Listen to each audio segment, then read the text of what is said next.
Ini adalah rahasia tengah malam. Beranikah kau mendengarnya?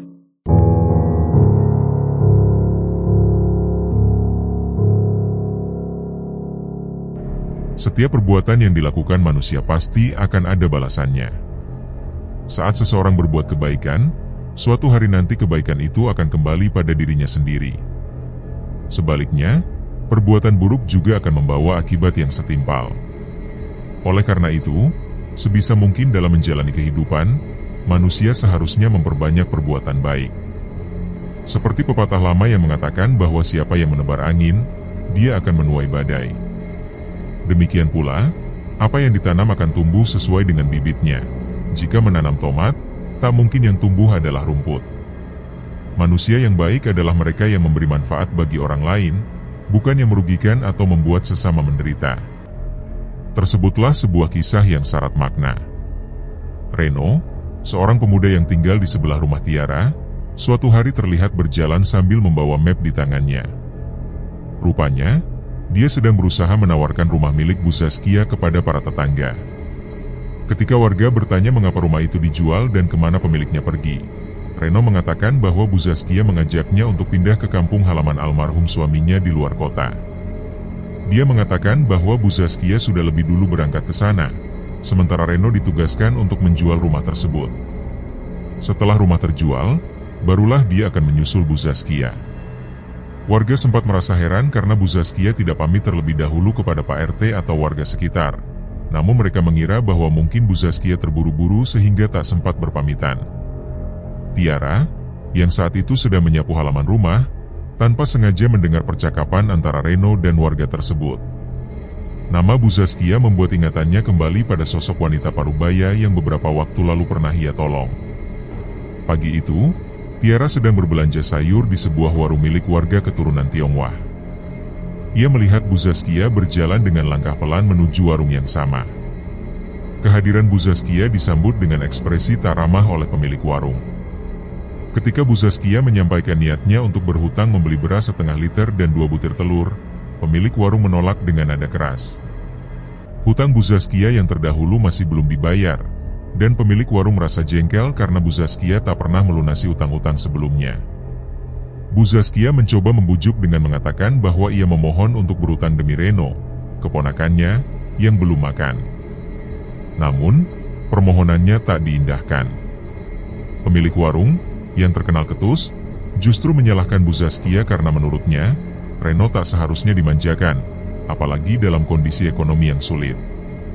Meskipun sudah memohon, Bu Zaskia tetap tidak diizinkan berhutang. Dengan wajah murung, ia beranjak pergi dari warung tersebut. Tiara yang mendengar percakapan mereka merasa iba. Ia mendekati Bu Zaskia dan menawarkan diri untuk membayar belanjaannya. Namun, Bu Zaskia dengan sopan menolak dan mengatakan bahwa ia lebih baik pulang saja. Tiara yang tidak menyerah, kembali menawarkan bantuannya, mengatakan bahwa ia benar-benar ingin membantu. Melihat Bu Zaskia yang terdiam dalam kebingungan antara rasa senang dan malu, Tiara akhirnya bertanya langsung kepada pemilik warung tentang barang-barang yang ingin dibeli Bu Zaskia. Setelah mengetahui apa yang dibutuhkan, Tiara memutuskan untuk membelikannya dalam jumlah lebih banyak. Ia membeli 5 kg beras, 1 kg telur, serta 1 liter minyak. Setelah menyerahkan uang kepada pemilik warung, Tiara membawa belanjaan itu kepada Bu Zaskia. Bu Zaskia tampak terkejut saat Tiara menyerahkan semua belanjaan itu ke tangannya. Wajahnya memancarkan ketidakpercayaan akan kebaikan yang diterimanya. Tiara menatapnya dengan senyuman, berharap belanjaan itu bisa bermanfaat bagi Bu Zaskia dan Reno. Rasa syukur terpancar dari wajah Bu Zaskia, namun ia merasa barang-barang yang diberikan terlalu banyak untuknya. Ia hendak menolak, merasa tidak enak menerima semua itu, namun Tiara segera menenangkannya, meyakinkan bahwa semuanya telah diniatkan dengan tulus. Tiara baru saja mendapat pekerjaan merias pengantin anak seorang pejabat, sehingga ia memiliki cukup uang dan berniat membantu. Bu Zaskia berulang kali mengucapkan terima kasih dengan mata yang mulai berkaca-kaca, terharu oleh kebaikan hati Tiara. Sebelum beranjak pergi, Tiara menyelipkan selembar uang 50.000 ke tangan Bu Zaskia, mengatakan bahwa uang itu untuk pegangan. Ketika tangan Bu Zaskia tersentuh, tiba-tiba Tiara merasakan sesuatu yang aneh. Sebuah penglihatan muncul di benaknya. Ia melihat Bu Zaskia sedang tertidur pulas. Namun tiba-tiba ada seseorang yang datang dan membekap wajahnya dengan bantal. Perasaan tidak nyaman menghampiri Tiara, membuatnya bertanya-tanya mengapa ia mendapatkan penglihatan yang begitu mengganggu. Lamunan Tiara buyar ketika sapu yang dipegangnya jatuh ke teras. Dengan cepat, ia memungutnya kembali sambil bergumam dalam hati, berusaha menepis pikiran buruk tentang Bu Zaskia. Ia bertanya-tanya apakah Bu Zaskia memutuskan pindah ke kampung halaman mendiang kakeknya karena sudah tidak sanggup lagi mengurus Reno. Namun, Tiara segera menyadari sesuatu. Ia teringat bahwa Tante Salma dan Mas Alvin sedang mencari rumah yang terjangkau.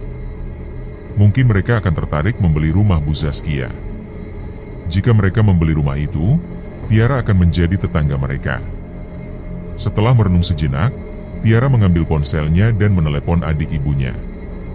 Ternyata benar, Pak Alvin dan Bu Salma tertarik untuk membeli rumah tersebut. Mereka merasa harga yang ditawarkan Reno sangat murah, jauh di bawah harga pasaran rumah saat itu. Bahkan, Pak Alvin yang tidak sabar untuk segera menempati rumah tersebut, langsung membayar tunai di hadapan Pak RT dan beberapa warga. Reno tampak senang karena semua rencananya berjalan dengan lancar. Saat pertama kali menginjakan kaki di rumah itu, Bu Salma merasakan hawa yang sangat dingin. Pak RT menyarankan agar mereka mengadakan selamatan kecil-kecilan, tetapi Pak Alvin berjanji akan melakukannya nanti, ketika dia sudah memiliki uang lebih.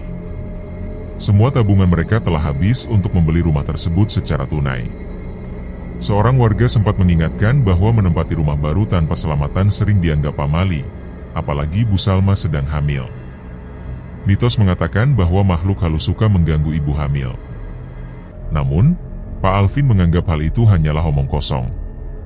Ia tidak percaya pada hal-hal yang berbau mistis, terutama di era modern seperti sekarang. Meskipun Bu Salma hanya menurut pada keputusan suaminya, kekhawatirannya mulai tumbuh ketika berbagai kejadian aneh terjadi di rumah itu. Setiap kali Pak Alvin memasang bohlam di kamar, lampu tersebut selalu pecah dalam hitungan detik. Hingga 6 kali Pak Alvin mengganti bohlam, dan semuanya pecah. Awalnya, Pak Alvin mengira bahwa kualitas lampu yang dibelinya kurang bagus, lalu ia membeli yang lebih mahal dengan harapan masalah selesai. Namun, bohlam yang mahal pun mengalami nasib yang sama. Kejadian aneh itu membuat Bu Salma mulai curiga.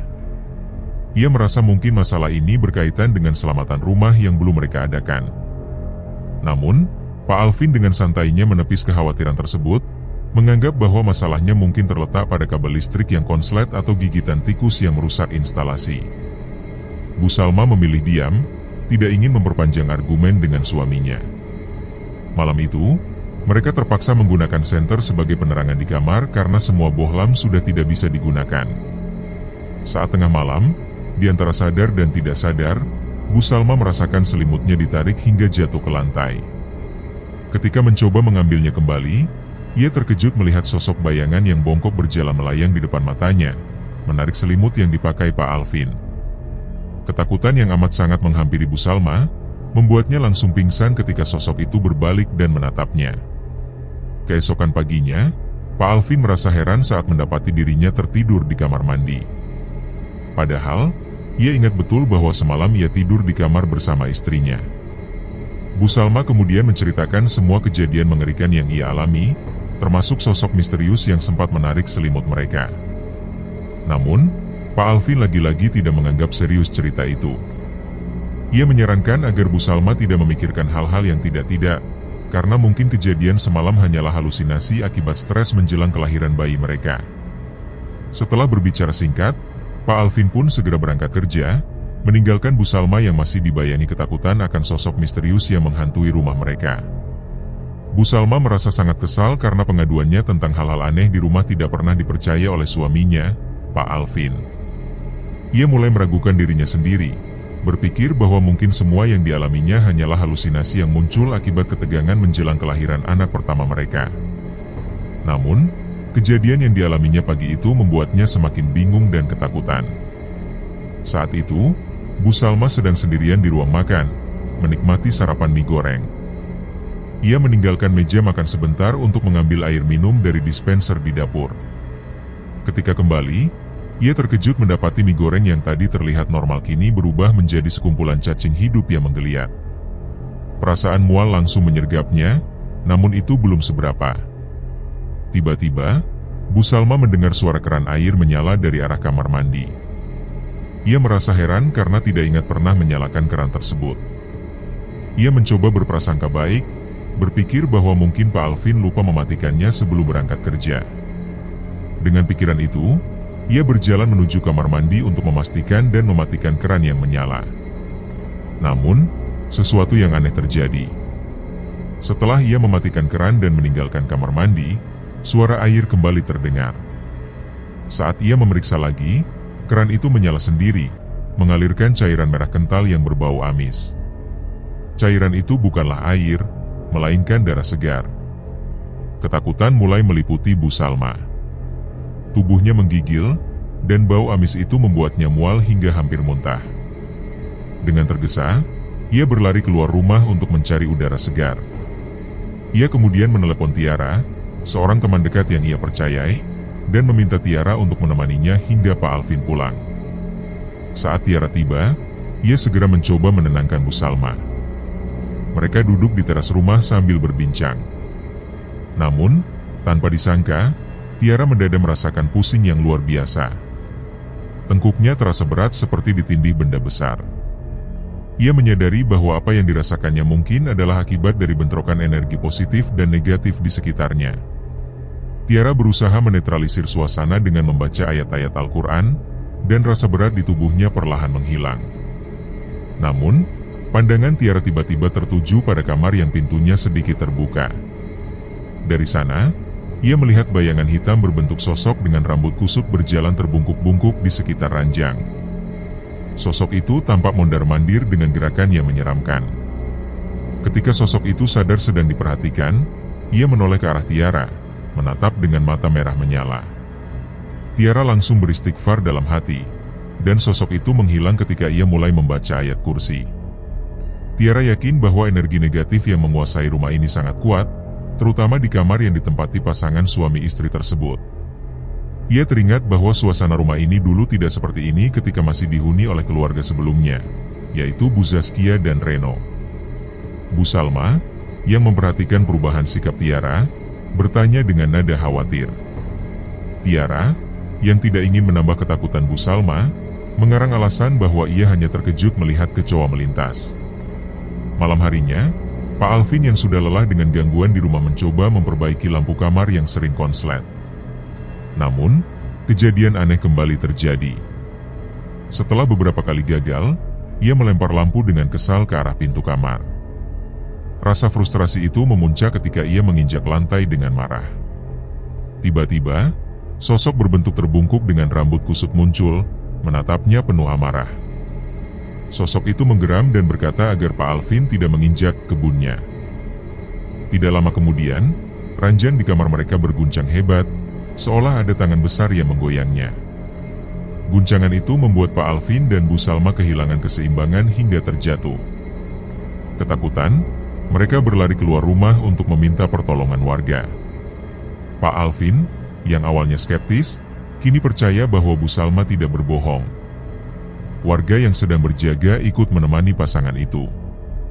Pak Alvin, yang mengetahui kemampuan Tiara untuk merasakan keberadaan makhluk tak kasat mata, segera memanggilnya untuk membantu. Tiara datang ditemani beberapa warga dan Pak RT. Namun, saat baru saja melangkah masuk rumah, tubuh Tiara tiba-tiba berubah. Ia kerasukan sosok Bu Zaskia, yang menunjuk ke arah kamar dan meminta agar dirinya dikuburkan dengan layak di lokasi tertentu. Setelah itu, Tiara pingsan. Kembali ke 1 minggu sebelumnya.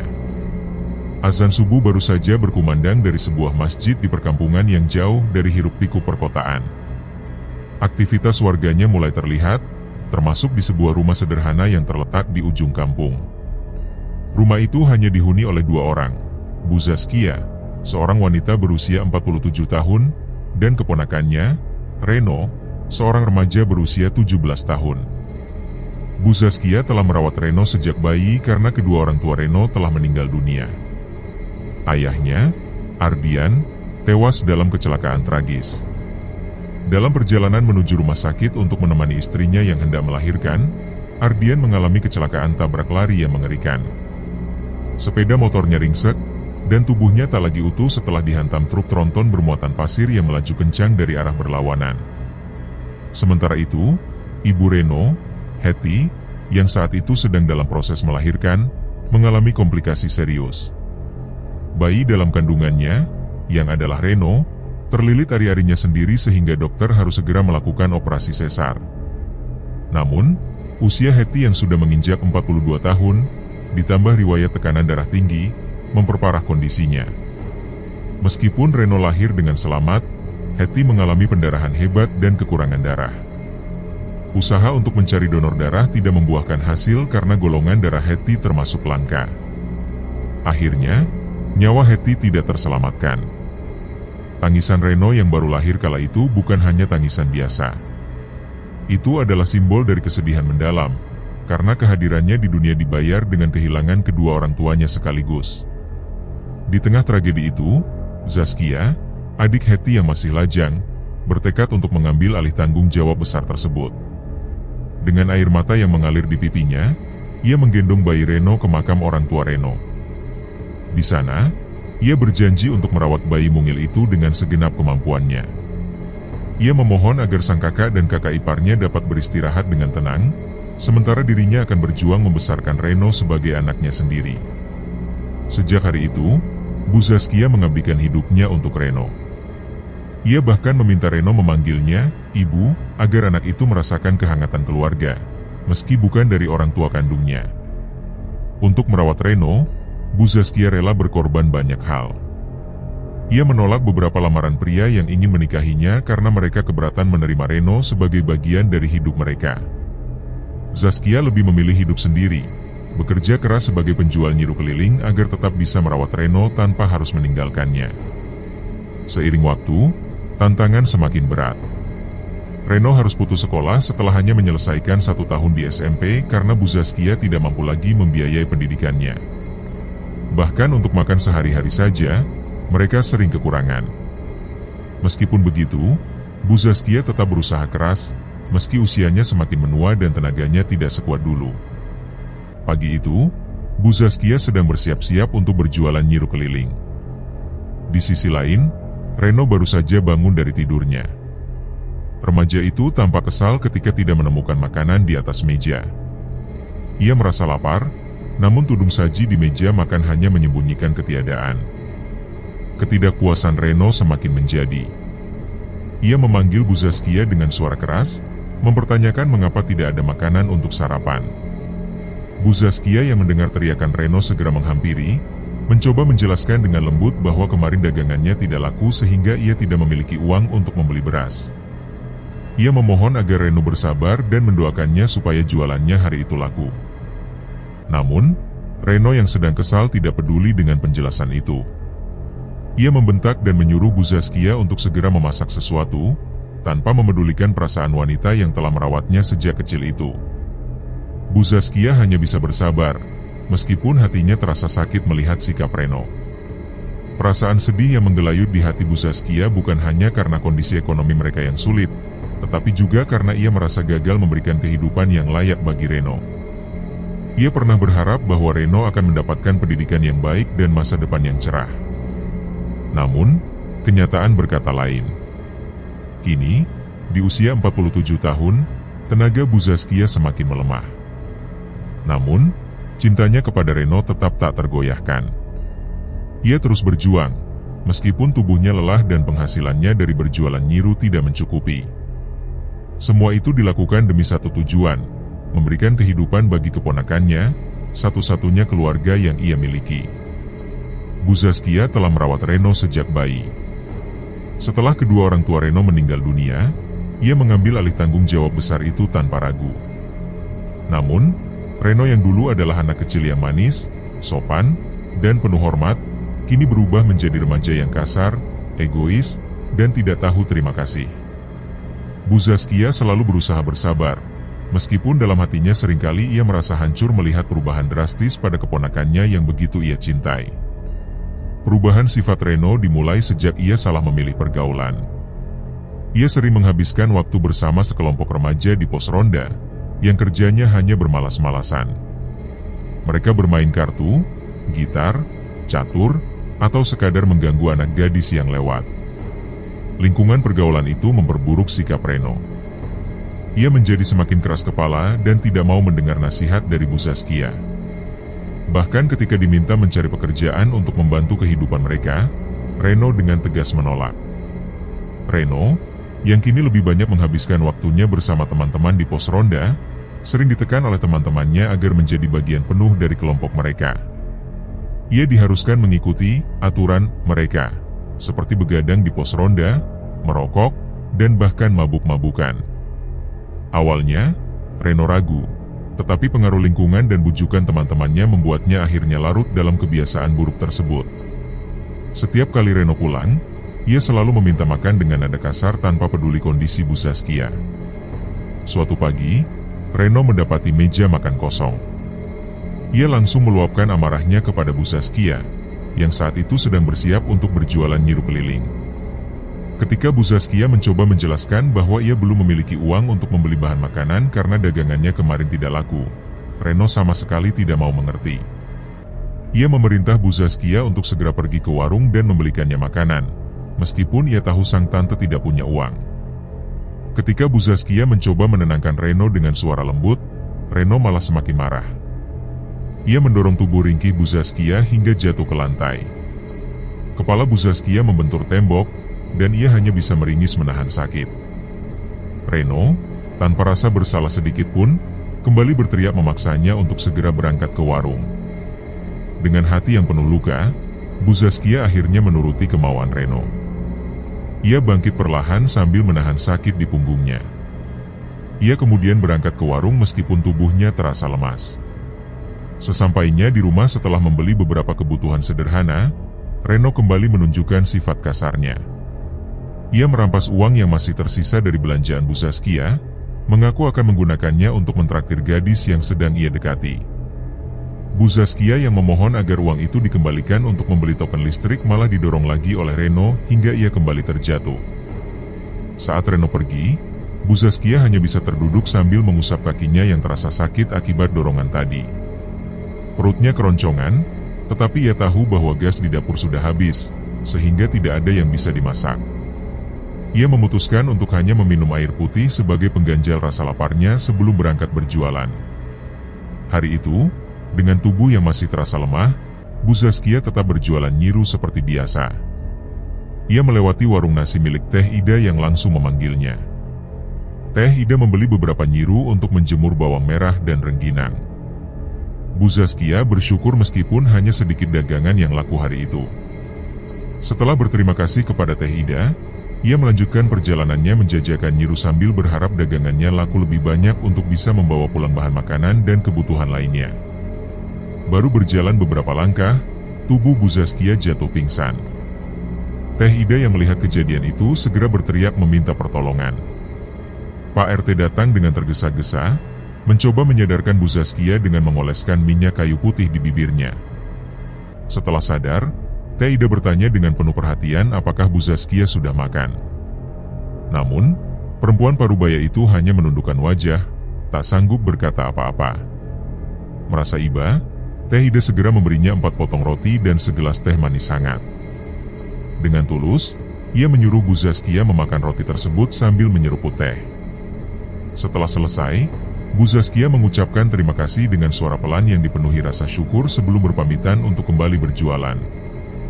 Di sisi lain, Reno, keponakan Bu Zaskia, tengah asyik menikmati waktu bersama Riana, gadis yang ia sukai.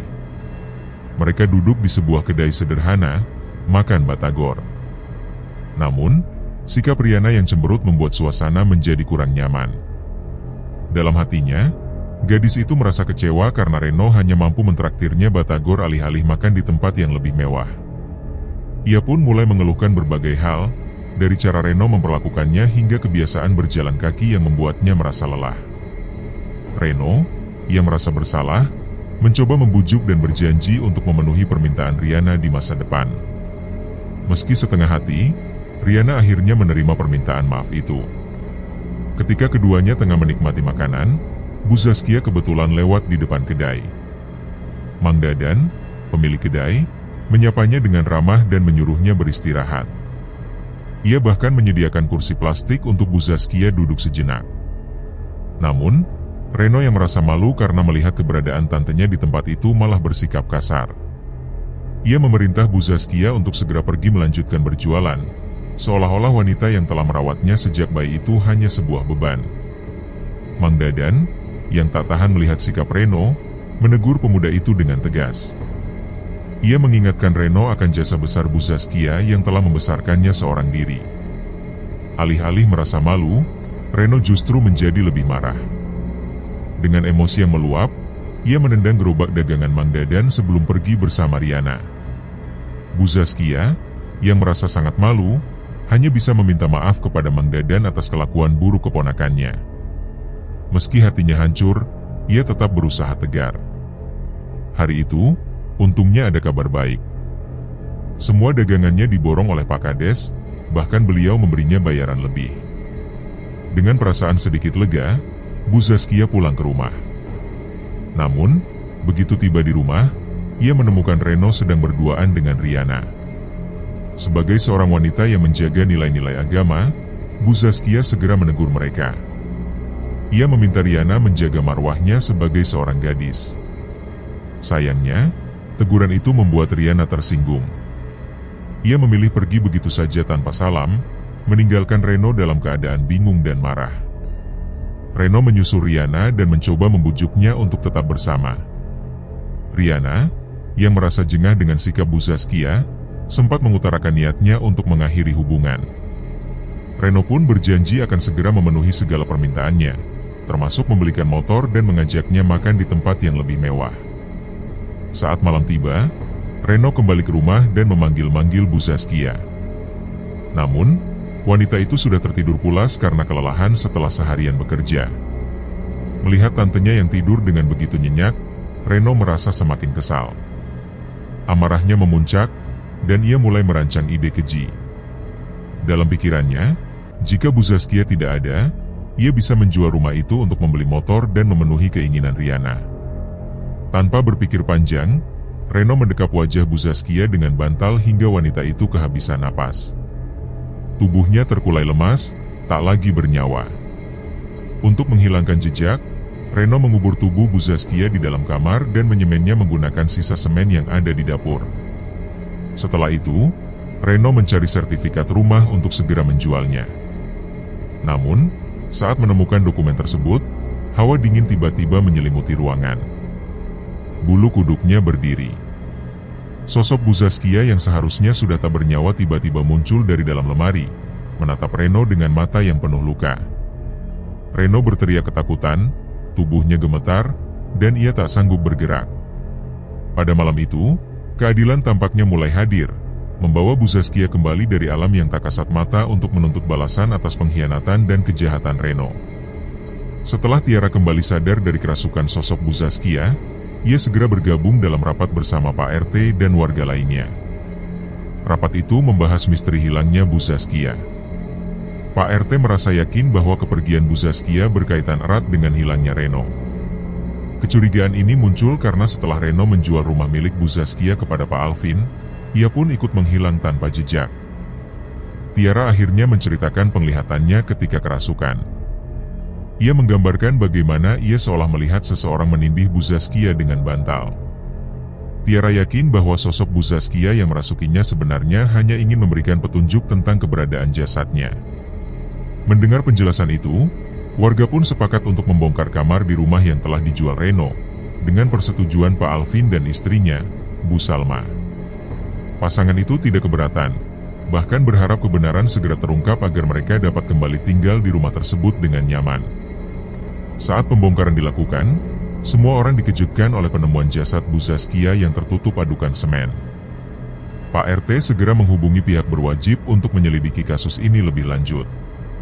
Sementara itu, Reno yang telah menjual rumah tersebut kini hidup berpindah-pindah. Awalnya, ia masih sering berkumpul dengan teman-temannya di pos ronda. Namun, suatu malam terjadi kejadian yang membuatnya trauma untuk kembali ke sana. Malam itu, Reno yang sedang menikmati uang hasil penjualan rumah membawa makanan, rokok, dan minuman keras untuk teman-temannya. Ketika Roy, Danu, dan Galih pamit pergi ke toilet, Reno tinggal sendirian di pos ronda. Ia tengah menikmati miras ketika tiba-tiba angin dingin berhembus, membuat bulu kuduknya meremang. Dalam keheningan malam, terdengar suara halus memanggil namanya. Suara itu terdengar akrab, seperti suara Bu Zaskia. Reno sempat mengabaikannya, mengira itu ulah teman-temannya yang sedang iseng. Namun, suara itu kembali terdengar, kali ini terdengar jelas, mengungkit soal pengkhianatannya. Reno mulai panik, apalagi ketika sosok Bu Zaskia muncul dengan tubuh bungkuk dan rambut kusut. Sosok itu berdiri tepat di hadapannya. Reno, yang ketakutan, hanya bisa gemetar sambil menutupi wajahnya dengan kedua tangan. Saat teman-temannya kembali, Reno mencoba menjelaskan ketakutannya, tetapi mereka hanya menganggapnya aneh. Kejadian itu terus menghantui Reno hingga keesokan harinya. Reno mencoba mencari penghiburan dengan menemui Riana, gadis yang disukainya. Ia berniat memamerkan motor baru yang dibelinya dari uang hasil penjualan rumah. Namun, ia mendapati Riana tengah berjalan bersama pria lain. Reno, yang terbakar cemburu, berusaha menghajar pria tersebut, tetapi justru ia yang babak belur. Ketika terkapar sendirian di jalan, Mang Dadan, penjual batagor keliling, lewat dan menyampaikan kabar penemuan jasad Bu Zaskia. Reno panik, terlebih ketika ia melihat sosok Bu Zaskia berdiri di belakang Mang Dadan dengan tatapan penuh amarah. Dalam kepanikan, Reno memacu motornya untuk kabur. Namun, di tengah jalan, motornya kehabisan bensin. Ketakutannya semakin menjadi ketika ia melihat sosok Bu Zaskia muncul di semak-semak tempatnya bersembunyi. Sosok itu menuntutnya untuk menyerahkan diri ke polisi dan mengakui segala perbuatannya. Reno menolak, tetapi tiba-tiba ia merasa tubuhnya terangkat ke udara. Teriakannya yang penuh ketakutan terdengar oleh Pak RT, warga, dan polisi yang sedang mencarinya. Sosok Bu Zaskia menjatuhkan tubuh Reno tepat di hadapan mereka. Polisi segera meringkus Reno dan membawanya ke kantor polisi untuk diinterogasi. Jasad Bu Zaskia akhirnya dikuburkan dengan layak, dan rumah tersebut bisa kembali ditempati oleh Pak Alvin dan Bu Salma tanpa gangguan apapun. Namun, kehidupan Reno berubah drastis di penjara. Meskipun ia telah mengakui semua perbuatannya, rasa bersalah terus menghantui. Ia sering menangis dan meratap, menyesali tindakannya. Penyesalan itu terus menggerogoti hari-harinya, tetapi segalanya sudah terlambat untuk diubah. Bu Zaskia telah pergi untuk selamanya, meninggalkan luka yang tidak pernah sembuh di hati Reno.